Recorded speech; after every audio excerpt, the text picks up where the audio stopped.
Evening time ఒక KBR పార్కులో పుట్టిన స్టోరీ ఇండస్ట్రీ హిట్ అయ్యింది. మైండ్లో ఫిక్స్ అయితే బ్లైండ్గా వెళ్ళిపోతాం. ఇప్పుడు మేకింగ్ ప్రాసెస్లోనే అర్థమైపోయింది ఈ సినిమా ఒక సెన్సేషన్ క్రియేట్ చేయబోతుంది. ఈ సినిమా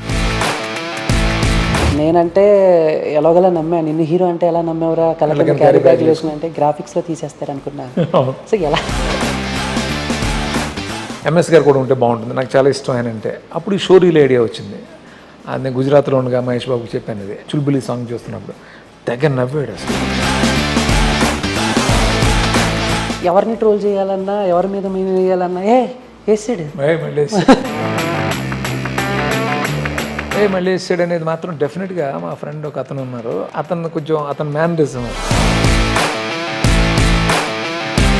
మహేష్ బాబు జడ్జిమెంట్ ఫెంటాస్టిక్గా ఉంటుంది. చూసి ఈ సినిమా సెన్సేషన్ సార్ ఈ సినిమా అని చెప్పిన చెయ్యిలా గట్టిగా పట్టుకున్నారు. వితౌట్ మహేష్ బాబు దూకుడు అనేది లేదు. ఈవినింగ్ టైం ఒక కేబీఆర్ పార్కులో పుట్టిన స్టోరీ ఇండస్ట్రీ హిట్ అయ్యింది. అంటే ప్రతి డైరెక్టర్ కూడా సార్ ఏదైనా ఒక సినిమా హిట్ అవుతుందనే తీస్తారు, ఏదైనా ఒకటి పండాలనే రాస్తారు. బట్ దూకుడు విషయానికి వచ్చేసరికి మీ కెరీర్లో కానీ ఆయన కెరీర్లో కానీ ఇది స్పెషల్ సినిమా. అంటే నాకు బాగా గుర్తుంది సార్, కాలేజ్ డేస్లో నార్మల్ పీపుల్స్ కూడా ఆయన ఆ మాస్ స్టెప్స్ వేస్తున్న, డైలాగ్స్ చెప్తున్న ఒక పండగ వాతావరణం థియేటర్స్లో కూడా. సో ఇంత హ్యూజ్ కల్ట్ ఫాలోయింగ్ ఉంటుందని చెప్పేసి ఎక్స్పెక్ట్ చేశారా? రాసేటప్పుడు తెలిసిపోతుంది మనకి. ఫ్రాంక్గా చెప్పాలంటే, మోడెస్ట్గా కాకుండా జెన్యూన్గా చెప్పాలంటే, నాకు దూకుడు మేకింగ్ ప్రాసెస్లోనే అర్థమైపోయింది ఈ సినిమా ఒక సెన్సేషన్ క్రియేట్ చేయబోతుంది ఈ సినిమా అని. ఆ విషయం బాబుతో కూడా చెప్పాను నేను చాలా సందర్భాల్లో. అదే నిజమైంది, నమ్మాను నేను ఆ ఫిల్మ్ని. నిజంగానే మీరు చెప్పినట్టు అప్పట్లో అంత పెద్ద రెవెన్యూ ఇండియాతో పాటు ఓవర్సీస్లో నవీన్ నిర్ణయని ప్రొడ్యూసర్, ఆయన డిస్ట్రిబ్యూటర్ ఆ సినిమాకి. ఆయన చెప్తారు అప్పట్లో రెంట్ ట్రాక్ లేదు, అంటే అప్పట్లో మిలియన్ అనేది లేదు కదా. సో అట్లాంటి టైంలో అది మిలియన్ ఫిల్మ్గా చెప్తారు, కానీ 2.4 మిలియన్ ఆ సినిమా చేసింది. ఆ సినిమా అది ఆయనే చెప్తారు. అంటే ఇంకా కూడా కౌంట్ అంత బాగా చేసింది ఆ సినిమా. అంటే ఇంత సెన్సేషన్ అవ్వడానికి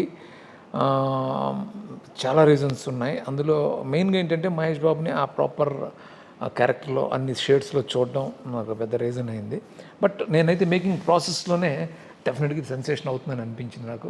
అదే నిజమైంది. అప్పట్లో మీకు దూకుడు విషయంలో మీరు ఫేస్ చేసిన ఛాలెంజెస్ ఏంటి సార్? ఆ ఛాలెంజెస్ లేవు ఆ సినిమాకి. కారణం ఏంటంటే ప్రతిరోజు ఎంజాయ్ చేశాను ఆ సినిమాని. దానికి రీజన్ మహేష్ బాబు ఇచ్చిన ఫ్రీడమ్. ఆ ఫ్రీడమ్ని ఎంజాయ్ చేస్తూ అందరం, నేను కానీ మహేష్ బాబు కానీ అందరం, ఆ ప్రొడ్యూసర్స్ కానీ అందరం ఎంజాయ్ చేస్తూనే చేసాం. అలా అదే ట్రాన్స్ఫార్మ్ అయింది థియేటర్లో. ముఖ్యంగా డైలాగ్స్ గురించి మాట్లాడుకోవాలి. సో ఆ డైలాగ్స్ కూడా మీరు దానికి పడ్డ హార్డ్ వర్క్ కానీ దానికి డెఫినెట్గా అంటే నేను డైలాగ్స్కి చాలా ఇంపార్టెన్స్ ఇస్తాను, ఆ టైమింగ్కి చాలా ఇంపార్టెన్స్ ఇస్తాను. సో మహేష్ బాబుకి నాకు టైమింగ్ బాగా సింక్ అయిపోయింది. అంటే నేను వేవ్ లెంత్ బాగా కుదరటం వల్ల సో నన్ను ఈజీగా పట్టుకున్నాడు తను. నాకు బాగా గుర్తు, ఇస్తాన్బుల్ సీన్స్ అన్ని ముందే రాసి తనకి రీడింగ్ ఇచ్చి ఫస్ట్ షెడ్యూల్ అక్కడ ఇస్తాంబుల్లో చేసినప్పుడు ఒక పర్టికులర్ సీన్ నాకు ఎప్పుడు కొంచెం షూట్ ముందు రాయటం అలవాటు. రేపు షూట్ అనగా వాళ్ళ బ్లూ మాస్క్లో రాస్తున్నప్పుడు ఓ డైలాగ్ రాశాను, మైండ్లో ఫిక్స్ అయితే బ్లైండ్గా వెళ్ళిపోతాను విన్నాను. అది ఫస్ట్ మహేష్ బాబుకి చెప్పాను డైలాగ్ ఎలా ఉందని, ఏమన్నా ఏంటి ఫోర్స్డ్గా ఉందా బాగుందా అని ఒక ఫీడ్బ్యాక్ తీసుకోవడం కోసం చెప్పినప్పుడు అదిరిపోయిందండి డైలాగ్. అంటే మొత్తం సీన్ వినిపించాను. సోను సూద్కి ఇద్దరికి కాన్ఫంటేషన్ ఫోన్లో ఉంటుంది కదా, సో ఆ సీన్. సో అది నాకు ఒక ఎనర్జీ ఇచ్చింది. ఇంకా అక్కడి నుంచి చాలా డైలాగులు ప్రతి దాంట్లోనూ పడాలి. అంటే సెటైర్ అవ్వచ్చు, హీరోయిక్ డైలాగ్ అవ్వచ్చు, వన్ లైన్ అవ్వచ్చు, ఏదైనా సరే ఆ డైలాగ్స్ అదిరిపోవాలని అనుకోవడానికి రీజన్ ఏంటంటే మహేష్ బాబు అంత బాగా డెలివరీ చేస్తున్నాడు. సో నాకు ఇంకా ఎనర్జీ వస్తూ ఉంది ఇంకా రాయడానికి. సో బేసిక్గా చాలామంది డైరెక్టర్స్ చెప్తారు స్క్రిప్ట్లో ఇన్వాల్వ్ అవ్వరు, చెప్పింది చెప్పినట్టు చేస్తారు అని. బట్ ఇవన్నీ పక్కన పెట్టేస్తే ఇస్ పర్సనల్గా కానీ లేదా ఒక సూపర్ స్టార్ అని కానీ మహేష్ బాబు గారిలో మీకు నచ్చే పాయింట్స్ ఏంటి సార్? ఒక 3 గుడ్ క్వాలిటీస్ ఏమన్నా చెప్పాలి అని అంటే ఏం చెప్తారు? మహేష్ బాబులో 3 క్వాలిటీస్ చెప్పాలంటే, ఒక డైరెక్టర్గా చెప్పాలంటే డైరెక్టర్స్ డిలైట్. నేనే కదా, అంత ఎవ్రీ డైరెక్టర్ చెప్తారు, ఎందుకంటే ఇంక అంత సపోర్ట్గా ఉంటాడు. Number 2, as a person is very humorous, very humble. తను ఛాన్స్ ఇచ్చిన డైరెక్టర్ని కూడా సార్ అనే పిలుస్తాడు. అది అతను గొప్పతనం. మహేష్ బాబు సార్ని పిలుస్తాడు. తన ఛాన్స్ ఇచ్చిన డైరెక్టర్, కొత్త డైరెక్టర్ అయినా సరే అది. అండ్ తనుంటే అసలు స్ట్రెస్ ఉండదు, సరదాగానే ఉంటుంది తప్ప. తను బేసిక్గా చాలా మంచి హ్యూమన్ ఇవన్నిటితో పాటు. ఇంటర్వెల్ సీన్ గురించి మాట్లాడుకుంటే సార్, ముఖ్యంగా డైలాగ్ టైమింగ్, మహేష్ బాబు గారు చెప్పే డైలాగ్ అసలు ఎప్పుడో చూశాను సార్, నాకు ఇప్పటికీ నోటెడ్గా ఉంటాయి. అంటే కొన్ని డైలాగ్స్ సో బేసిక్గా నోటెడ్గా ఉండవు, బట్ అలా అనగానే ఆయన అభియో సాలే, నేను వచ్చింది నీ తమ్ముడిని అప్పచెప్పడానికి కాదు, నీ తీసుకుపోనికి, ఇదంతా in the span of 5 years, this is just track my record, this is all time my record అని చెప్పి, ఏంట్రా నీ ధైర్యం అనగానే మళ్ళీ ఏదో కౌంటర్ వేసి, నాలాంటి సీన్లోకి ఎంటర్ అయినప్పుడు ఒళ్ళు దగ్గర పెట్టుకుని ఉండాలి, నాకు ఒక్క నిమిషం టైం ఇస్తే ఆలోచిస్తా, 2 నిమిషాలు టైం ఇస్తే యాక్షన్లో దిగుతా, 3 నిమిషాలు టైం ఇస్తే ముగించేస్తా అనగానే ఫైట్ స్టార్ట్ అవుతుంది.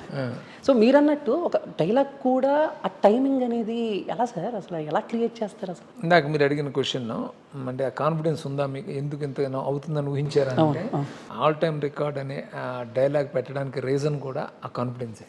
ఓ, మనం ఒక డైరెక్టర్గా, ఒక రైటర్గా ఉన్నప్పుడు మనది ఫెంటాస్టిక్గా డెలివరీ చేసి ఒక యాక్టర్ దొరికినప్పుడు మనకి విపరీతమైన ఎనర్జీ అది. సో అవి అన్నీ రాయించడం అదంతా, అది అందుకే చెప్తాను, అది మహేష్ బాబుని ఏదో పొగడాలని కాదు, నిజంగా తన పడ్డ కష్టం, అలాగే తను నాకు ఇచ్చిన ఎంకరేజ్మెంట్, నా మీద పెట్టిన నమ్మకం వల్లే దూకుడు వచ్చింది, అలాగే పాసిబుల్ అయింది.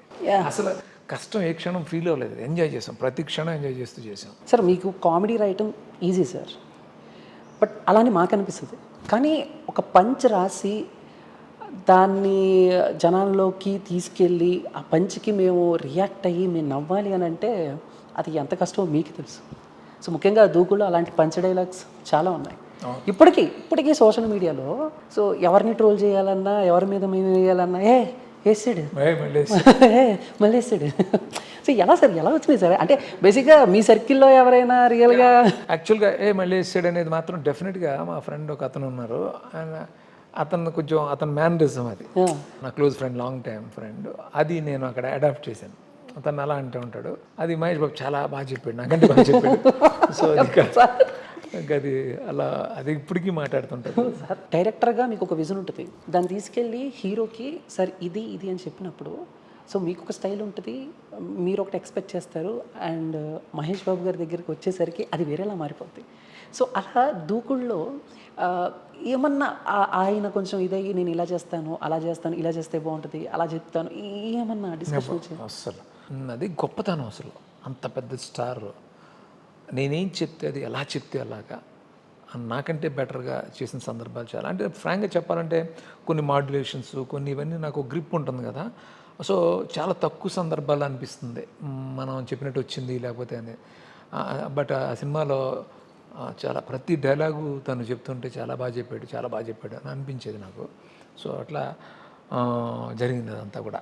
ఈ స్క్రిప్ట్ రాసేటప్పుడు మీ మైండ్లో మహేష్ బాబు గారే ఉన్నారా, లేకపోతే కొన్ని ప్రాజెక్ట్స్కి ఒక స్టోరీ రాసుకుని వేరే వేరే హీరోల దగ్గరికి వెళ్ళి ఆ తర్వాత రాసుంది కాబట్టి మహేష్ బాబుని దృష్టిలో పెట్టుకునే చేసిన కథ ఇది? మీరే చెప్పారు అనుకుంటా, లేకపోతే ఎక్కడో విన్నాను నేను. సో ఈ సినిమాలో ప్రకాష్ రాజ్ గారి క్యారెక్టర్కి ముందు వేరే వాళ్ళని కూడా అనుకోవటం, శ్రీహరి గారు నాకు బాగా క్లోజ్ కదా, నేను శ్రీహరి గారిని చేద్దామని అనుకున్నాను. తనకి చెప్పాను కూడా, తను పాపం కొంచెం హెసిటేట్ చేసాడు, అప్పుడే ఫాదర్ చేయడం కరెక్టా కాదా అని. బట్ అయినా నేను నా మీద ఇదితోటి ఒప్పేసుకుని ఉండేవాడు. ఈ టైంలో మహేష్ బాబు ఏమన్నారంటే, సరే ఆయన పాపం ఆయన ఇబ్బంది ఎందుకు పెట్టాలి, ఆయన ఫాదర్గా చేయడానికి ఇది అవుతున్నారు కదా, సో ప్రకాష్ బాగుంటాడని మహేష్ సజెస్ట్ చేశారు. ఓకే, అప్పుడు ఒక ప్రకాష్ రాజు కరెక్ట్గా అనుకున్నాం, ఆయన ఫెంటాస్టిక్గా చేశారు. సరే ఎన్ని రోజులు? ఆల్మోస్ట్ 140 days చేసాం. అందులో మీరు నమ్మరు 42 days టాకీ, అంతే ఎంటైర్ టాకీ. ఆ సినిమాలో టాకీ చాలా ఎక్కువ ఉంటుంది. 42 daysలో టాకీ తీసాం, రెస్ట్ అంతా కూడా యాక్షన్ అండ్ సాంగ్స్. దూకుడు, ఇస్తాన్బుల్, సో ఇందాక మీరు మాట్లాడినట్టు చాలా డైలీ నేను ఎంజాయ్ చేశాను అని చెప్పారు. అండ్ ముఖ్యంగా ఇస్తాన్బుల్ అంటే సరదాగా చాలా సిచ్యువేషన్స్ స్క్రీన్ మీద మేము చూసాం, కానీ స్క్రీన్ బ్యాక్ సైడ్ మీరున్నారు ఆయనతో. ఇస్తాన్బుల్ షెడ్యూల్ ఎన్ని రోజులు సార్? ఒక్క షెడ్యూలే ఐ థింక్ 15 days చేసాం ఇస్తాన్బుల్లో. మేము ఏంటంటే అక్కడ ఇస్తాన్బుల్లో విపరీతమైన ట్రాఫిక్, అప్పట్లోనే చెప్పారు ఎన్నో 70 lakhs కార్స్ ఎన్నో ఉంటాయి ఆ ఊర్లో. అంటే ట్రాఫిక్ ఎలా ఉంటుందంటే, మమ్మల్ని ఎలా పెట్టారంటే మా షూటింగ్ లొకేషన్స్ అన్నీ వచ్చి గలాట బ్రిడ్జ్ ఆ సరౌండింగ్ ఉంది. అక్కడ అతని పేరు ఎలాన్ ఐ థింక్, అతను కోఆర్డినేటర్ అక్కడ లైన్ ప్రొడ్యూసర్. మమ్మల్ని ఏమో వేరే సైడ్ పెట్టాడు. సో రోజు ప్యాకప్ చేసిన తర్వాత లొకేషన్లో ప్యాకప్ చేసిన తర్వాత హోటల్కి రావడానికి 5 hours పట్టేది. 5 గంటల 5 గంటలు పట్టేది. అంటే అసలు ఇంకా బంపర్ టు బంపర్ అంటారు కదా, అంతే కదలదు అసలు ట్రాఫిక్. 1 or 2 days చూసిన తర్వాత బాబు నాకు ఒక ఐడియా ఇచ్చి, ఇలా అయితే మనం చాలా లేట్ అయిపోతాం సార్, మనం పని చేద్దామని చెప్పి అక్కడి నుంచి ట్రామ్స్లోను లోకల్ ట్రైన్స్లోను అలా వచ్చేస్తే 1 hourలో వచ్చేసేవాళ్ళం. ఓహో. అలా వచ్చేవాళ్ళం ఇద్దరం. సో మీరిద్దరే మేమిద్దరం సరదాగా మాట్లాడుకుంటూ అలా వచ్చేవాళ్ళం మేమిద్దరం. ఓకే. సో అలా జరిగింది. ఆ తర్వాత అక్కడ మేము ఉన్నప్పుడు ఏమైందంటే మేము 36th floorలో ఉన్నాం. అక్కడ ఎర్త్క్వేక్ వచ్చింది ఇస్తాన్బుల్లో. ఏంటి సార్? Earthquake okay. భూకంపం అదే సార్ అర్థం. వచ్చింది. వచ్చినప్పుడు 36th floor నేను పడుకున్నాను, ఏదో తిరుగుతుంది. తిరుగుతుంది ఏంటి అని అందరూ సౌండ్స్ వినబడుతున్నాయి, సౌండ్స్ విపరీతంగా వినబడుతున్నాయి. అందరూ బయటకు వచ్చేసారు. అందరూ బాబు నేను అందరూ ఒకే ఫ్లోర్లో ఉన్నాం. అందరం బయటకు వచ్చి అందరూ సమంత అందరూ బయటకు వచ్చి భయపడతారు కదా ఎర్త్క్వేక్ వచ్చిందని. 36th floor అంటే మాత్రం నెక్స్ట్ ఇయర్ పెద్ద డిజాస్టర్ కదా, తర్వాత పెద్ద డిజాస్టర్ జరిగింది అక్కడ. సో అదొకటి ఎక్స్పీరియన్స్. అట్లాగే ఒక హ్యూమన్ బాంబ్ బ్లాస్ట్ జరిగింది మాకు. మీరు అక్కడ ఉన్నప్పుడే? నేను అక్కడ ఉన్నప్పుడే సమంత తనకు షూట్ లేదంటే ఏదో షాపింగ్ చేసుకుంటా అంటే వెళ్ళమన్నాను నేను. అమ్మాయి వెళ్ళి మళ్ళీ ఇమ్మీడియట్గా ఫోన్ వచ్చింది. అమ్మాయి ఏదో భయపడిపోతూ ఫోన్ చేస్తే ఏంటంటే ఆ అమ్మాయి కళ్ళ ముందే ఒక 100 feetలోనే ఎక్కడ ఉన్నట్టు నా అమ్మాయి చెప్పింది, దగ్గరలోనే ఒక హ్యూమన్ బాంబ్ బ్లాస్ట్ జరిగింది అక్కడ. Oh my God. అదొకటి జరిగింది. లాస్ట్ డే అన్నిటికంటే పెద్ద ఇదేంటంటే వచ్చేస్తుంటే నేను ప్రొడ్యూసర్ గోపి ఇద్దరం కార్లో వస్తుంటే ఒక క్యాబ్లో వచ్చేసాం. ఫాస్ట్గా వెళ్ళిపోవచ్చు ఎయిర్పోర్ట్కి. ప్యాకప్ అయిన తర్వాత నా పాస్పోర్ట్ ఇవన్నీ తనకి ఇచ్చేసాను. అవన్నీ తను ఏం చేశాడు, ఒక బ్యాగ్లో పెట్టాడు, తన ల్యాప్టాప్ బ్యాగ్లో పెట్టి వదిలేసాడు. ఆ కార్లో వదిలేసాడు. మేము ఎయిర్పోర్ట్కి వెళ్ళిపోయాం. బాబుతోటి సరదాగా అంతా ఉన్నాను నేను. అక్కడ గోపి టెన్షన్గా ఉన్నాడు. ఎందుకు టెన్షన్గా ఉన్నాడు నాకు కూడా తెలియదు. నా పాస్పోర్ట్ కూడా తన దగ్గరే ఉంది. My God. అప్పుడు తెలిసింది ఇప్పుడు ఆ కార్లో వదిలేసాడు. ఇప్పుడు ఆ కార్ ఎక్కడ ఉంటుందో ఎలా తెలుస్తుంది, అసలే ట్రాఫిక్ అంతా. వాడు జెట్టి లాంటిది ఉంటుంది కదా ఒకటి, ఇంకా అక్కడి నుంచి వేరే సైడ్కి వెళ్ళిపోయాడు ఒక ఫెరీలో కారులో. అంటే వాడికి ఫోన్ చేస్తే వాడు దొరికాడు. వాళ్ళు ఎక్కడో మొత్తం ట్రేస్ చేసి ఆ ఏరియాలో కేరేంటో తెలుసుకుని పెద్ద నెట్వర్క్ అంతా చేసి వాడు ఫెరీలో వేరే సైడ్కి వెళ్ళిపోయాడని తెలిసిన తర్వాత వాడిని కాంటాక్ట్ చేస్తే వాడు నాకు హోప్ లేదు, ఇక బాబు ఏమో ఏడిపిస్తాడు కదా, సో మేము వెళ్ళిపోతాం, మీరు ఉండండి సరదాగా.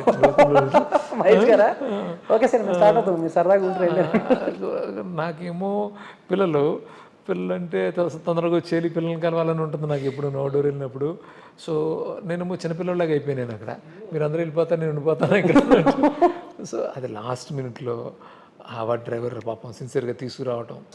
క్యాబ్ డ్రైవర్ ప్రొడ్యూసర్ గోపి పాపం తన చేతుల్లో ఎంత డబ్బు వచ్చిందో కూడా తెలియదు, ఎంత డబ్బు వాడి చేతిలో పెట్టి సో ఇవన్నీ తీసుకొచ్చాడు. సో అట్లా వచ్చాం. అదొకటి సార్, మంచి మెమరీస్ సార్. సార్ అదే flight same flight? Okay. Time flight అయితే మిస్ అవ్వాలి. చాలా ఫాస్ట్గా వచ్చాడు డ్రైవర్. ఓకే. సరే, అంటే ఇప్పుడు 5 గంటల ట్రావెలింగ్ టైంని 1 hourలో అయిన అది బాబు ఐడియానే. అదే ఆ ఐడియా. అంటే ఇప్పుడు ఈ 1 hourలో మీరు చాలా మాట్లాడుకుంటారు, బట్ ఎక్కువ మహేష్ బాబు గారితో ఈ డిస్కషన్లు ఎలాంటి విషయాల మీద డిస్కషన్లు వస్తాయి? హెల్త్, జిమ్కి వెళ్ళాలి, మనం అందంగా కనిపించాలి, లేకపోతే స్టోరీస్ ఇంకేమున్నాయి మీ దగ్గర, ఈ కెరీర్ గురించి ఎలాంటి డిస్కషన్స్ ఎక్కువ పెడతారు? అవి జరుగుతాయి. దాంతోపాటు జోకులు ఎక్కువ, సరదాగా మాట్లాడుకోవటం, ప్రాక్టికల్ జోకులు ఎక్కువ. అంటే ఇద్దరికి బాగా సింక్ అవడం వల్ల ఏమైందంటే ఇద్దరు హ్యూమర్. సో ఇక విపరీతంగా సింక్ అయిపోయింది ఇద్దరికి. ఇక ఏంటంటే ఇంక జోకులు టైం తెలిసేది కదా మాకు, అసలు ఎన్ని గంటలైనా అసలు టైం తెలిసేది కాదు. ఎప్పుడు ఎక్కడికి వెళ్ళినా కలిసే ఒకే కార్లో వచ్చేవాళ్ళం, ఒకే కార్లో వెళ్ళేవాళ్ళం, ఎక్కడన్నా ఒకే హోటల్లో పక్క రూమ్లో ఉండేవాళ్ళం. అట్లాగే జరిగేది అసలు. సార్, ఆయన ఫోన్ కూడా ఎక్కువ యూజ్ చేయరు అస్సలు. ఎక్కడో ఒకసారి ఎవరితో చెప్తున్నట్టే విన్నా, ఆయన నా నెంబర్ కూడా నాకు తెలియదండి, ఇంట్లో నుంచి ఏమైనా ఫోన్ ఇస్తే నా అసిస్టెంట్ తీసుకొచ్చి ఇస్తారు. ముఖ్యంగా ఇప్పుడు ఆ స్టోరీ విషయంలో, సినిమా విషయంలో కాకపోయినా, సో ఆయన ఎలా ఉండాలి, ఏం తినాలి, ఏంటి అన్న విషయంలో ఈ దూకుడు టైంలో నమ్రత గారి ఇన్వాల్వ్మెంట్ ఏమైనా అనిపించేదా మీకు? అంటే నమత గారు అంటే ఎప్పుడు షూటింగ్ వచ్చేవారు కాదు, ఒక స్విట్జర్లాండ్కి వచ్చారు. ఆవిడ కేర్ ఎక్కువ తీసుకుంటారు. సో మా బాబు కూడా చాలా హెల్త్ కాన్షియస్ కదా, బాగా డైట్ కానీ ఇవన్నీ. యాక్చువల్గా నేను దూకు నుంచే తగ్గడం అనేది స్టార్ట్ అయింది. అంతకుముందు చాలా హెప్టీ ఉండేవాడు నేను. తను చూసి తను పరిగెడుతుంటారు, అవన్నీ చూసి నేను చేయాలి అనేది నాకు అక్కడి నుంచి స్టార్ట్ అయింది. పొద్దున్నే లేచి అక్కడ కూడా వాకింగ్ జాగింగ్ చేసేవాళ్ళు సార్. అసలు కార్డియో చేయకుండా బాబు షూట్కి రాడు. ఎందుకంటే అంత రెస్పెక్ట్ కెమెరా అంటే దానికి. అంటే కెమెరాని ఫేస్ చేయాలంటే కార్డియో చేయాలి, ఫ్రెష్గా ఉండాలి అని తను బిలీవ్ చేస్తాడు. సో కెమెరాని అంటే సినిమాని అంత రెస్పెక్ట్ చేస్తాడు బాబు. భయం ఎప్పటికీ ఉంటుంది, అది ఒక extraordinary quality. Padmashri character, so Brahmanandam గారి క్యారెక్టర్ గురించి కూడా మనం దూకుడు ప్రస్తావన వస్తే సో ఖచ్చితంగా ఆ టాపిక్ ఉంటుంది. ముఖ్యంగా అసలు ఆయన క్యారెక్టర్ కూడా, సో అంటే ఒక డైలాగ్లోనే ఆయన క్యారెక్టర్ ఏంటి, అరే ఇది షూటింగా ఏంటి, అసలు లైట్లే, టీలే, కాఫీలే, అసలు జ్యూస్లే, అంటే ఆ పర్సన్కి ఆ క్యారెక్టర్కి షూటింగ్ అంటే టీలు, కాఫీలు, జ్యూసులు. సరే ఎలా రాస్తారు సార్, అసలు ఎలా డిజైన్ చేశారు సార్ ఆ క్యారెక్టర్? అది బ్రహ్మానందం గారి క్యారెక్టర్, ఆ క్యారెక్టరు హౌస్ని షూటింగ్లకి ఇస్తూ ఉంటాడు కదా. ఇస్తూ ఉన్నప్పుడు జనరల్గా మనకి షూటింగ్ అంటే ఎలా ఉంటుంది, క్యారవాన్స్ ఉంటాయి, జ్యూస్లు అన్నీ వస్తుంటాయి. అవన్నీ అతనికి అలవాటు అయిపోయినాయి, ఆ క్యారెక్టర్కి అలవాటు అయిపోయి అట్లా దాని నుంచి అలా. మీరు ఏ క్యారెక్టర్ అయినా ఇప్పుడు మనుషులను అబ్జర్వ్ చేస్తూ ఉంటారు, చాలామంది చాలా ప్లేసెస్కి తిరుగుంటారు, చాలామంది హావభావాల్ని, చాలామంది యాటిట్యూడ్ని, వీటన్నిటిని మీరు చూసుంటారు. బట్ ఆ క్యారెక్టర్ అది మీ ఊహల్లో నుంచి వచ్చిందా, లేకపోతే ఎందుకంటే మీ ఫ్రెండ్ ఎవరు వేసాడు ఈ టైప్లో నుంచి ఆ పద్మశ్రీ క్యారెక్టర్ కూడా ఎక్కడైనా చూసి? లేదు, క్యారెక్టర్ ఉంటుంది ఎట్లాగా అనేది ముందు అంతా డిజైన్ చేసుకుంటాం. ఇంక ఎట్లాంటి పంచెస్ ఇవన్నీ కూడా నేను ఎప్పుడు చెప్పాను కదా, లాస్ట్ మినిట్లో రాస్తాను సీను. అంటే ఆ సీన్ షూట్ చేయబోయింది ముందే రాసేవాడిని. అప్పటి వరకు ఆ ప్రెషర్ తీసుకుంటాను నేను, తీసుకుని ఇంకేం చేయొచ్చు, ఎందుకంటే రాస్తే అయిపోతుంది, రిలాక్స్ అయిపోతాను అని భయం. అందుకనే రిలాక్స్ అవ్వకూడదు, ఇంక సీన్ ఇంకేమేం చేయాలి, ఏమేం చేయొచ్చు, ఇంకెన్ని పంచెస్ పడతాయి అన్నీ తీసుకుని లాస్ట్ మినిట్లో రాస్తున్నవాడిని. దానివల్ల ఏంటంటే ఒక ఫ్రేమింగ్ లేకుండా ఒక న్యాచురల్ ఫ్లో ఉంటుంది, అట్లా చేసిన. అండ్ ఎంఎస్ నారాయణ గారి క్యారెక్టర్ గురించి మాట్లాడితే, సో అంటే ఇప్పటికీ మేము చూస్తూ ఉంటాం, కొంచెం బాగా డబ్బులుండి ఎలాగైనా హీరో అవ్వాలి. ఆయనకు ఒక 60 ఏళ్ళు వచ్చినా 70 ఏళ్ళు వచ్చినా ఒక మైండ్ సెట్లో ఉంటారు, నేను హీరో అని చెప్పేసి. బట్ అంటే మాకు తెలిసిన క్యారెక్టర్ని కొంచెం కామెడీలో మీరు ప్రజెంట్ చేయటం అనేది సక్సెస్ ఫార్ములా అనుకోవచ్చా? యా, డెఫినెట్గా అప్పుడే రిలేట్ అవుతారు కదా అందరూ. నాకు ఆ క్యారెక్టర్ ఐడియా వచ్చింది కూడా ఎట్లా అంటే, చాలామంది ఆల్బమ్స్ పట్టుకుని వస్తుంటారు, షో రీల్స్ చూపిస్తుంటారు. ఆ షో రీల్ నుంచే ఐడియా బిగిన్ అయింది. యాక్చువల్గా ముందు ఎంఎస్ గారి క్యారెక్టర్ లేదు, బ్రహ్మానందం గారి క్యారెక్టర్ ఉండింది. సెకండ్ హాఫ్కి వచ్చేటప్పుడు ఇంకొక క్యారెక్టర్ పని అయిపోయింది, ఇంకో క్యారెక్టర్ కావాలని అనుకున్నప్పుడు ఎంఎస్ గారు కూడా ఉంటే బాగుంటుంది, నాకు చాలా ఇష్టం ఆయన అంటే. అప్పుడు ఈ షో రీల్ ఐడియా వచ్చింది. అది నేను గుజరాత్లో ఉండగా మహేష్ బాబుకి చెప్పాను, ఇది చుల్బులి సాంగ్ చూస్తున్నప్పుడు దగ్గర నవ్వాడు అసలు. అయితే ఓకే, ఇది వర్కౌట్ అవుతుందని అనుకున్నాం. అలా ఎంఎస్ గారి క్యారెక్టర్ని తీసుకురావటం, సో ఆ క్యారెక్టర్ సెకండ్ హాఫ్కి పెద్ద హెల్ప్ అయిపోయింది. ఆయనకి ఫిల్మ్ ఫేర్ కూడా వచ్చింది ఆ సినిమా. అవును సార్, ఇట్స్ బెస్ట్ కామెడీ యాక్టర్గా. బట్ సార్ ఆ షోరీలు చూస్తే ఇప్పటికీ కళ్ళ ముందు అలా కనపడుతూ ఉంటుంది సార్. ఎలా మీరు ఆయన నొప్పించి, అంటే ఆ టైంలో మీరు ఆ షోరీలు కూడా అన్నీ సూపర్ హిట్ సినిమాలు. ఒక యమదొంగ నుంచి ఒకటి తీసుకున్నారు, మగధీర నుంచి ఒకటి తీసుకున్నారు. బట్ ఏమన్నా తర్వాత ఫ్యాన్స్ దగ్గర నుంచి ఏమన్నా కొంచెం కామెంట్స్ కానీ ఇలాంటివి ఏమైనా వస్తాయని ఎక్స్పెక్ట్ చేశారా, చేయలేదా? నో బికాజ్ అంటే ఆ టైంలో వచ్చిన పెద్ద హిట్స్ అవన్నీ కూడా వాటికి ఒక ట్రిబ్యూట్ లాగా ఇచ్చింది తప్ప ఏదో ఇది చేయటం కాదు. అంటే ఒక యాక్టర్ అవ్వాలనుకునేవాడు అంటే బెస్ట్ ఫిల్మ్స్ నుంచే తీసుకుంటాడు కదా, అవన్నీ తను ఊహించుకుంటాడు అంతే తప్ప ఎవరు అఫెండ్ అయ్యేలాగా అందులో ఏమి ఉండదు. ఆ గెటప్స్ ఇతనే ఇస్తూ వేయటం వల్ల కామెడీ అంతే తప్ప వాటిని తగ్గించే అలా కాదు. హీరోయిన్గా సమంత గారిని తీసుకోవటంలో కూడా ఏమన్నా, అంటే ఇప్పుడు ఇండస్ట్రీలో హీరోయిన్స్కి గోల్డెన్ హ్యాండ్ అని అంటారు, ఐరన్ లెగ్ అని అంటారు. బట్ ఆ టైంలో వాడు back to back hits, I think second cinema అనుకుంటా, ఐ థింక్ బృందావనం ఫిల్మ్ చేస్తుంది ఫస్ట్, ఇంకా రిలీజ్ అయింది అనుకుంటా. ఏమై చేసి ఐ థింక్ మూడో సినిమా అనుకుంటా సార్, ఇది మూడో సినిమా, తెలుగులో మూడో సినిమా. ఓకే. అంటే బృందావనం 2 హీరోయిన్స్లో ఒక అమ్మాయి సోలో మహేష్ బాబు లాంటి ఒక పెద్ద స్టార్ పక్కన పెట్టడం అనేది అప్పట్లో చాలామంది అపోజ్ చేశారు కూడా. బట్ నేనేంటంటే ఫ్రెష్ అవుతుందని అనిపించింది, ఏమై చేసేలో బాగుంది, ఎంఐని పెడితే బాగుంటుంది అని అనుకున్నాను. మంజులా గారు రికమెండ్ చేశారు. మంజులా గారు. మంజులా గారు రికమెండ్ చేశారు. అదే చెప్తున్నాను కదా, మహేష్ బాబు గొప్పతనం కూడా అంటే నేను అనుకుంటే సరిపోదు కదా, తను యాక్సెప్ట్ చేయాలి కదా, తను యాక్సెప్ట్ చేయటం అట్లాగా సమంత ఆ సినిమాకి వచ్చింది. బాగా చేసింది. బట్ అంటే అప్పట్లో ఆ డైలాగ్స్ కూడా ఆవిడకి చెప్పిన డైలాగ్స్ కూడా, నీ కలర్ ఏంటి నా కలర్ ఏంటి, నేను ఉంచుంటే ఫస్ట్ ఫ్లోర్ ఇలా చూస్తున్నావు, నేను నీకు లైన్ వేస్తున్నాను ఏదో పెట్టమోహం వేసుకునే అని చెప్పి ఆవిడకి అది కన్వే చేసినప్పుడు అగ్రీ చేశారా? Sportive sportive. తను చాలా ఎంజాయ్ చేసి, తను కూడా సీన్స్ అన్ని ఎంజాయ్ చేసి. బట్ చూసిన తర్వాత కూడా అంటే కొంచెం అప్పట్లో అంటే ఇప్పుడంటే సినిమాల మీద అవగాహన పెరిగి ఓకే ఇది సినిమా అన్న ఇదిలో ఉన్నారు సార్. బట్ ఒక 10 years బ్యాక్ అంటే దూకుడు సినిమా స్టార్ట్ అయినప్పుడు కూడా ఏమన్నా కొంచెం ఆడవాళ్ళని ఇక్కడ హీరోలు హీరోయిన్స్ని కొంచెం తక్కువ చేసినట్టు మాట్లాడి కొంచెం కొన్ని సంఘాలు గోలబెట్టే, సో అది ఎక్స్పెక్ట్ చేశారా? ఎంజాయ్ చేశారు, అమ్మాయిలు ఎంజాయ్ చేశారు. బికాస్ ఎందుకంటే గమనిస్తే నువ్వు మహేష్ బాబు ఆ సినిమాలో సమంత వెంట పడతాడు. జనరల్గా ఎక్కువ మహేష్ బాబు సినిమాల్లో హీరోయిన్ మహేష్ బాబు వెనకాల పడినట్టు పెడతాను, నేను రివర్స్లో పెట్టాను. అవును అవును, మహేష్ బాబే సమంత వెనకాల పడుతూ ఉంటాడు. అప్పుడు డెఫినెట్గా అమ్మాయిల్ని మనం రెస్పెక్ట్ చేసినట్టే కదా. కాకపోతే తనకు వర్కౌట్ అవ్వలేదనే కోపంతో ఆ ఫ్రస్ట్రేషన్లో తిట్లవి అంతే తప్ప అది అలా ఎంజాయ్ చేశారు. ఒక హీరోయిజాన్ని ఎలివేట్ చేయడంలో ఒక్కొక్కరికి ఒక్కొక్క స్టైల్ ఉంటుంది. సో దూకుడు విషయంలో చూస్తే అక్కడ హీరో విలన్ని చంపడం, నాన్నతో కొంచెం ఇండైరెక్ట్గా నాన్నతో చంపిస్తాడు. అండ్ కాటరాజు గారి క్యారెక్టర్ కూడా, నాన్న కొంచెం నువ్వు వచ్చి తీస్తే ఏదో కొంచెం అలా ఫ్రీగా. అండ్ క్లైమాక్స్ కూడా అండ్ రావణ కాస్ట ఇదేలా సరే అంటే ఎలా వచ్చిందంటే బేసిక్గా మేము ఏమనుకుంటాం, మహేష్ బాబు గారు ఒక్కొక్కరిని లేపుకుంటూ వెళ్ళిపోతారేమో ఈ టైప్లో మేము ఆలోచిస్తాం. బట్ అక్కడ మీ రైటింగ్ ఏంటంటే నాన్నతో వీళ్ళని ఒక్కొక్కరిని.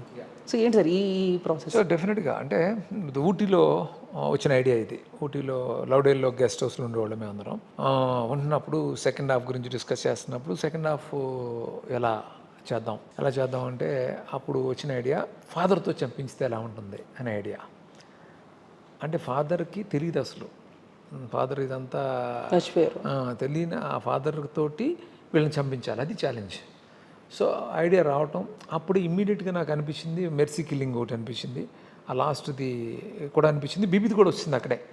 సో ఇది ఎప్పుడైతే వచ్చేసిందో సెకండ్ హాఫ్ కథ అయిపోయింది, మనకు no problem, first half detail చేసుకుని షూటింగ్ వెళ్ళిపోదాం అని చెప్పేసి అక్కడ సిట్టింగ్స్ ప్యాకప్ చెప్పి వచ్చేసాం ఈ ఐడియా వచ్చిన తర్వాత ఊటీలో. సో అంటే ఐడియా రావటం వేరు సార్, దాన్ని ఎగ్జిక్యూట్ చేసి సక్సెస్ అవ్వటం కూడా డెఫినెట్గా ఐడియా వచ్చింది ఇలా 3 ఇలా చేద్దామని, దాన్ని ఎగ్జిక్యూట్ చేయటం, వాటిని ఎంటర్టైనింగ్గా డిజైన్ చేయటం. సో ఇవన్నీ స్ట్రగుల్, అదే రైటింగ్ అని అన్నారు కదా, చాలా కష్టపడ్డాం దానికి. నాకు ఎక్కడ గ్రేట్ అనిపించింది అంటే సార్ ఈ సినిమా రావణ కాస్ట్ అయిపోయిన తర్వాత మీరు ఏం చేయొచ్చు, కానీ కట్ చేస్తే ఫాదర్కిను ప్రకాష్ రాజ్ గారికిను మహేష్ బాబు గారికి ఒక డిస్కషన్ పెట్టి ఆయనకి తెలిసిన తర్వాత ఎందుకురా నా కోసం ఇంత చేసామని అంటే జన్మనిచ్చావు కదా నాన్న అని చెప్పేసి. సో ఏంటి సార్ అక్కడితో ఏం చేయకుండా మళ్ళీ ఎండింగ్లో ఆ కన్వర్సేషన్ పెట్టి అంటే ముఖ్యంగా ఆ డైలాగ్ని చెప్పించడం వెనక మీ ఇదేంటి? ఇది కూడా ఎగ్జాక్ట్గా ఊటీలోనే జరిగింది. ఈ 3 కిల్లింగ్స్ ఇలా జరిగిన తర్వాత రివీల్ అయిపోతుంది ఫాదర్కి, ఇదంతా ఒక హీరో చేశాడు, ఇదంతా నిజం కాదని తెలిసినప్పుడు ఎందుకు చేసావు ఇన్ని అద్భుతాలు, అది మన ఎందుకు చేసావు ఇదంతా అని అడిగితే నేను నీకేం చేశాను అని ఫాదర్ అడిగినప్పుడు నాకు జన్మనిచ్చాను అన్న, ఈ డైలాగ్ కూడా అక్కడే చెప్పాను, ఊటీలోనే చెప్పాను. అది ఫిక్స్ అయ్యాను, ఈ స్టేట్మెంట్ ఇవ్వాలి, ఈ సినిమా ఎండ్లో ఎలా కంక్లూడ్ చేయాలి అని అనుకున్నాను నేను అక్కడే. సో అది నిజంగానే చాలామంది రాఘవేంద్ర గారు కూడా అన్నారు ఇక్కడితో అయిపోయింది సినిమా, బట్ అక్కడ మళ్ళీ నువ్వు ఒక సీన్ వేసావు అంటే అది ఎంత ఒక రెస్పెక్ట్ని తీసుకొచ్చింది ఆ సినిమాకి. అంటే ఆ సినిమా సోల్ని ఒక చెప్తున్నాం అక్కడ, అంటే ఫాదర్ కోసం ఎంత చేసాడు కొడుకు అని చెప్పడం. అది అట్లాగే నాది వాయిస్ ఓవర్ కూడా ఉంటుంది, అంటే పిల్లల సంతోషం, తర్వాత తల్లిదండ్రుల సంతోషం కోసం శ్రమించేవారు అందరికీ శుభాభినందనలు కూడా చెప్పడం. సో అది చెప్పాలని అనుకున్నాను నేను. ఫాదర్ అండ్ సన్ టాపిక్ వచ్చింది కాబట్టి, సో ఇప్పుడు ఈ స్టోరీని కానీ లేకపోతే సినిమా అయిపోయిన తర్వాత ఏమైనా రషెస్ కానీ అప్పటి కృష్ణ గారికి చూపించడం, ఆయన ఇన్వాల్వ్ అవ్వటం ఇలా ఏమైనా జరిగిందా? కృష్ణ గారిలో గొప్పతనం కానీ మహేష్ బాబులో గొప్పతనం కానీ ఏంటంటే వన్స్ డైరెక్టర్ నమ్మిన తర్వాత అదేంటి ఇదేంటి ఏం ఉండవు అసలు. ఐ మీన్ ఇన్వాల్వ్ అవ్వటం అంటే వింటాం అసలు ఏమి. ఆయన సినిమా చూశారు, సినిమా చూసి before release I think first day చూశారు, చూసి ఆయన చెప్పేశారు, ఇండస్ట్రీ హిట్ అవుతుంది ఈ సినిమా, మొత్తం రికార్డులు కొట్టేస్తుంది అని చెప్పారు. ఆ తర్వాత రిలీజ్ రోజే ఆయన బాబుని, నన్ను, అందరినీ ఇంటికి లంచ్కి ఇన్వైట్ చేశారు. ఇన్వైట్ చేసినప్పుడు ఆయనతో కలిసి భోజనం చేయటం, ఈ సినిమాలోని గొప్పతనాలు ఆయన అంటే నా ఫేవరెట్ యాక్టర్ హీరో ఆయన చెప్పటం, ఇది అది అని గొప్పతనం గురించి పొగడ్డం. ఆయన ఒక పెద్ద స్టార్ మాత్రమే కాదు, పెద్ద డైరెక్టర్ కూడా ఆయన. ఎన్నో సెన్సేషన్ ఫిల్మ్స్ చేశారు ఆయన అంత గొప్పగా సినిమాని పోగొట్టడం ఇదంతా చాలా ప్రౌడ్గా అనిపించింది. సో ఈ నెల తర్వాత చాలా విషయాలు చెప్తున్నారు. అండ్ మళ్ళీ ఇప్పుడు ఫ్యాన్స్తో ఆ రోజులు ఫస్ట్ డే రిలీజ్ ఎవరి దగ్గర నుంచి కాల్ వచ్చింది సార్? ఫస్ట్ డే యాక్చువల్లీ నేను మహేష్ బాబు ఇద్దరం సుదర్శన్లో చూసాం, ఇద్దరం ఓకే, పక్కనే ఉన్నాం. ఆ రెస్పాన్స్, మహేష్ బాబు జడ్జిమెంట్ ఫెంటాస్టిక్గా ఉంటుంది. చూసి ఈ సినిమా సెన్సేషన్ సార్ ఈ సినిమా అని చెప్పిన చెయ్యిలా గట్టిగా పట్టుకున్నారు. అది నాకు బాగా గుర్తు. ఆ థియేటర్ నుంచి బయట రావడం ఎంత కష్టమైందంటే అసలు అద్దాలు పగిలిపోయి అంతా జరిగింది. సో మీ ఇద్దరం కారులో వస్తున్నప్పుడు కృష్ణ గారు ఫోన్ చేశారు. కృష్ణ గారు ఫోన్ చేసి బాబుతో మాట్లాడడం, తర్వాత మళ్ళీ నాతో మాట్లాడడం, ఇదంతా జరిగింది. సో అప్రిషియేషన్ ఇదంతా నాకు అక్కడి నుంచి కంటిన్యూస్గా ఎన్నో పార్టీలు ఎన్నో జరిగినాయి. అంటే అలా ఆ రోజు ఆ సినిమా అంతా అంతే, ఒక సెలబ్రేషన్ సినిమా, సెలబ్రేషన్. సరే ఒకసారి మళ్ళీ దూకుడు గురించి మాట్లాడితే, క్యారెక్టర్స్ అంటే నాన్న ఎమోషన్, ఇక్కడ చూస్తేనేమో ఈ పోలీస్ క్యారెక్టర్, మధ్యలో చూస్తేనేమో ఈ కొంతమందితో ఈ కామెడీ ట్రాక్, అంటే 3 లైన్స్ని ఒకేసారి మీరు చూపించారు.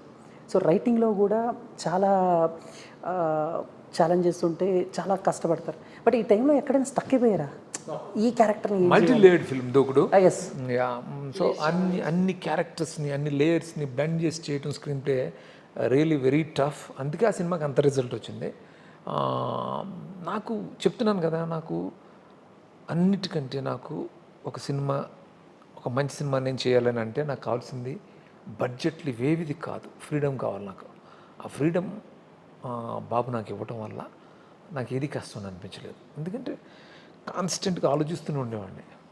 ఇప్పుడు మనం రకరకాల ఐడియాలు రావాలంటే ఎలా, మళ్ళీ ఒప్పుకుంటారో ఒప్పుకోరో, ఎందుకు ఇది ఇది ఇది ఓకే అయిపోయింది కదా, ఇలా వెళ్ళిపోవచ్చు కదా, అది లేదు. ఇంకా బెటర్మెంట్ చేయొచ్చు, నన్ను ఆపడు అనేది ఉంటుంది కదా.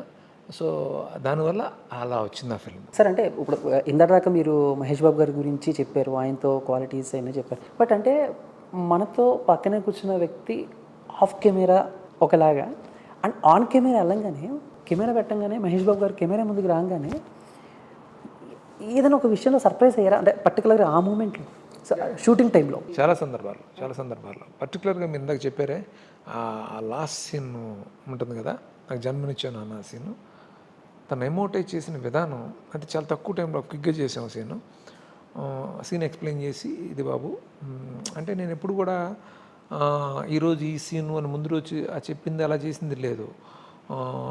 ఇంకా అది ఫాస్ట్గా చేస్తున్నాం రీచ్ అవ్వాలని ఈ సీన్ చేసేద్దాం అనుకున్నాను. టక్కన తనకు చెప్పడం, దాన్ని ఇమీడియట్గా కొంచెం ప్రిపేర్ అవ్వడం, తన ఇదిలో ప్రిపేర్ వచ్చి చేసినప్పుడు తను ఎమోట్ చేసిన విధానం నిజంగా చాలా షాకింగ్గా భలే అనిపించింది, ఫెంటాస్టిక్ అని అనిపించింది. అట్లా చాలా సందర్భాల్లో తన రన్నింగ్ చేసే విధానం కానీ ఎక్కడైనా సరే చాలా సందర్భాల్లో నేను చెప్పింది మళ్ళీ ఇస్తాడు అనేది నా ఫ్రెండ్ ఎలా చెప్తాడో ఎగ్జాక్ట్గా తను చేసి నేను చెప్పినప్పుడు యాసిడ్ థింక్ చేయడం కానీ, నా మాడ్యులేషన్స్ అన్ని పట్టుకోవడం కానీ చాలా సార్లు నన్ను సర్ప్రైజ్ చేసాడు. చాలా విషయాలు మనం మాట్లాడుకున్నాం, క్యారెక్టర్స్ గురించి, దాని గురించి. అండ్ రన్నింగ్ స్టైల్ అయింది ఒక డిఫరెంట్ ఒకటి ఉంటుంది. ముఖ్యంగా చూసుకుంటే ఇంటర్వెల్ సీన్లో ఆ 2 కత్తులోటి పట్టుకుని పైనుంచి, ముఖ్యంగా చెప్పాలంటే ఫైట్ సీక్వెన్స్ అనేవి కంపోజ్ చేయడంలో కూడా మీ ఇన్వాల్వ్మెంట్ ఎంత వరకు ఉంటుంది? నేను డెఫినెట్గా ఎప్పుడు కూడా యాక్షన్ ఫైట్ మాస్టర్కి వదిలేసి ఏదో తీసేయండి అని చెప్పను. నేను ముందు అప్పట్లో ఏంటంటే 100% నేను ఫైట్ ఎలా ఉండాలి డిజైన్ చేసి, ఒక రెఫరెన్స్లు కూడా ఇట్లా ఉండాలి ఆ టైంలో చేసేవాడిని. అట్లాగే ఈ ఫైట్ ఇలా ఉండాలి, ఈ ఫైట్ ఇలాగే ఉండాలి, ఇక్కడ స్టార్ట్ అవ్వాలి, ఇలా వెళ్ళాలి, అక్కడి నుంచి ఈ గ్రాఫ్ ఇలా మొత్తం అంతా ముందు అనుకుని ఫైట్ మాస్టర్తో క్లియర్గా డిస్కస్ చేసి ఎగ్జిక్యూట్ చేసేవాళ్ళు. అంటే ఈ మధ్య ఏంటంటే సార్, ఇప్పుడు ఒక సినిమా హిట్ అయితే ఆ సినిమా టైటిల్తోనూ ఆ క్యారెక్టర్స్తోనూ 2 ఎప్పుడు, పార్ట్ 2 ఎప్పుడు అని చెప్పేసి అడుగుతూ ఉంటారు. అండ్ డైరెక్టర్స్కి కూడా అది ఒక రకంగా ఛాలెంజ్ అని చెప్పాలి. బట్ ఆ టైంలో దూకుడు హిట్ అయిన తర్వాత మేబీ ఈ మధ్య అయితే ఎక్కువ పార్ట్ 2 ఎప్పుడు, పార్ట్ 2 ఎప్పుడు ఇవి ఉన్నాయి. కానీ అప్పట్లో ఆ క్వశ్చన్స్ కూడా రేజ్ అయ్యాయి కదా సార్. మళ్ళీ దూకుడు 2 తీసి ఆ అజయ్ అనే ఒక క్యారెక్టర్ని పెట్టి ఈ క్యారెక్టర్స్తో ఇంకోటి చేద్దాం ఈ అంటూ ఉంటారు. అప్పట్లో కాదు కానీ తర్వాత అంటూ ఉంటారు ఎప్పుడును. అంటే ఎప్పుడు కూడా ఎలా ఉంటుందంటే అలా చేయాలనుకుంటే రాదు, అది ఒక మంచి కథ రావాలి. నేను అయితే అదే ఆలోచిస్తాను ఎప్పుడు కూడా. మహేష్ బాబుతో సినిమా చేయాలంటే దూకుడంత మంచి కథ వచ్చినప్పుడే మహేష్ని అప్రోచ్ అవ్వాలని నా మనసులో ఉంటుంది ఎప్పుడు. సో పర్టికులర్గా మీ సినిమాలో మ్యూజిక్ విషయంలో మీ ఇన్వాల్వ్మెంట్ ఎంతవరకు ఉంటుంది? జస్ట్ లైక్ టైమింగ్ సిచ్యువేషన్ చెప్పి మీరు మ్యూజిక్ డైరెక్టర్కి ఫ్రీడమ్ ఇచ్చేస్తారా, లేకపోతే ఈ సిట్టింగ్స్లో కూడా కూర్చుంటారు? ఎందుకంటే దూకుడు ఆల్బమ్ అంటే కొన్ని ఆల్బమ్స్ సూపర్ హిట్ అవుతాయి, అంటే కొన్ని సినిమాల్లో 1-2 సాంగ్స్ హిట్ అవుతూ ఉంటాయి సార్. ఆల్బమ్ హిట్ అవ్వటం చాలా రేర్గా జరుగుతుంది, అంత దూకుడుగా జరిగింది. సో ముఖ్యంగా సాంగ్స్ గురించి ఏం చెప్తారు? సాంగ్స్ అప్పుడు యాక్చువల్గా నాకు అప్పటి వరకు దేవి చేసేవాడు ఒక రెగ్యులర్గా. ఫస్ట్ టైం బ్రేక్ చేసి తమన్ అని అనుకున్నాను. ఓకే. తమన్ అని అనుకున్నప్పుడు తమన్కి ఏం చెప్పానంటే, నేను కాకినాడలో ఉన్నాను, was in Kakinada that time. నాకు ఒక 2 సిచ్యువేషన్స్ చెప్పి, ఈ 2 సిచ్యువేషన్స్కి నువ్వు సాంగ్స్ చెయ్యి, నాకు నచ్చితే కనుక డెఫినెట్గా నువ్వే మ్యూజిక్ డైరెక్టర్ అని చెప్పాను. సో అప్పుడు తను చేసి పంపించాడు. నేను అప్పుడు ఐ థింక్ మళ్ళీ నేను బాంబేకి వెళ్ళాను. బాంబేకి వెళ్ళినప్పుడు బాంబేకి నాకు సీడీ వచ్చింది. విని నాకు విపరీతంగా నచ్చి మహేష్ బాబుకి కలేజా షూట్లో ఉన్నప్పుడు నేను ఆ లొకేషన్కి వెళ్ళి ఆ రోజు బ్రహ్మానంద గారు అందరూ కలిసి ఏదో సీన్ చేస్తున్నారు. నా కార్లోనే వినిపించాను మహేష్ బాబుకి. అది ఎవరు మ్యూజిక్ డైరెక్టర్ కూడా తనకు చెప్పలేదు, నేను వినిపించిన వెంటనే చాలా బాగున్నాయండి. దూకుడు టైటిల్ సాంగ్ అండ్ గురువారం మార్చి ఒకటి. సో చాలా బాగున్నాయి సాంగ్స్ అంటే మన తమ్మనండి అని చెప్తే, తమ్మన్ నాకు తెలుసు, గోయాట కదా బాబు అసలు డైరెక్టర్ ఇదిని ఆయన ఇప్పుడు కాదని అంటారు కదా సార్. మళ్ళీ ఇప్పుడు 15 years తర్వాత రిలీజ్ అవటం సార్, ఏంటి సార్ ప్లానింగ్స్ ఏంటి? ఎక్కడ చూడాలి, ఎలా చూడాలి, ఏమైనా ప్లానింగ్స్ ఉన్నాయి? నాకు మెయిన్ థియేటర్కి వెళ్ళి చూడాలని ఉంది. మళ్ళీ సుదర్శన్ అంటే రీవిజిట్ చేయాలి. ఆ ఫస్ట్ డే అన్ని మెమరీస్ అన్నీ నాకు మళ్ళీ వస్తాయి. బాబుతో వెళ్ళిన మెమరీస్ అన్నీ వస్తాయి. సో మెయిన్ థియేటర్కి వెళ్ళాలని ఉంది నాకు. 15 years అయిన సందర్భంగా రేపు ఫ్యాన్స్ అందరూ దూకుడు రిలీజ్ని ఒక మంచి సెలబ్రేషన్లా చేసుకుంటారు. సో ఫ్యాన్స్కి ఏం చెప్తారు సార్? అంటే ఒక మెసేజ్ అనుకోండి, లేకపోతే ఏం చెప్తారు, ఏంటి ఫ్యాన్స్కి ఏం చెప్తారు? నాకు చాలా హ్యాపీ. అంటే ఫ్యాన్స్ ఈ సినిమాకి వాళ్ళు ఎంత ఎంజాయ్ చేశారు, ఎంత నాకు ఇంకా గుర్తుంది. ఫ్యాన్స్ అనేది ఎంత సపోర్ట్ ఇస్తారు, ఎంత ఎనర్జీ ఇస్తారు, ఎంత అంటే అంత నిస్వార్థంగా సెలబ్రేట్ చేసుకుంటారు. సో ఫ్యాన్స్ అనేది నిజంగా ఒక గిఫ్ట్ ఎవరికైనా సరే. సో ఆ ఫ్యాన్స్ ఉంటూ నిజంగా హీరోలు అదృష్టం. అట్లాగే చాలా అంటే ఫ్యాన్స్కి నేను చెప్పేది అంటే నిజంగా మీ సపోర్టు, మీ లవ్ ఎప్పటికీ మర్చిపోలేనిది. సో ఎన్నో సినిమాలని ఎక్కడెక్కడో పెట్టారు మీరు అందరూ. సో ఎప్పటికీ మీకు ఇండెప్టెడ్ అంతే. ఆల్మోస్ట్ ఎప్పుడు ఫ్యాన్స్ మిమ్మల్ని అడిగేదే, మళ్ళీ ఎప్పుడు ఈ కాంబినేషన్ దూకుడు కాంబినేషన్ ఎప్పుడు? చెప్పాను కదా, దూకుడు కాంబినేషన్ రావాలంటే దూకుడు అంత గొప్ప కథ కుదరాలి. కుదిరినప్పుడు తప్పకుండా వస్తుంది. Thank you so much sir, thank you so much. అంటే చాలా విషయాలకి, చాలా డౌట్స్కి క్లియర్ చేశారు. అండ్ వెయిటింగ్ మేము కూడా. సో మనం సుదర్శన్లో కలుసుకుందాం sir. Thank you so much. Thank you so much. Thank you sir.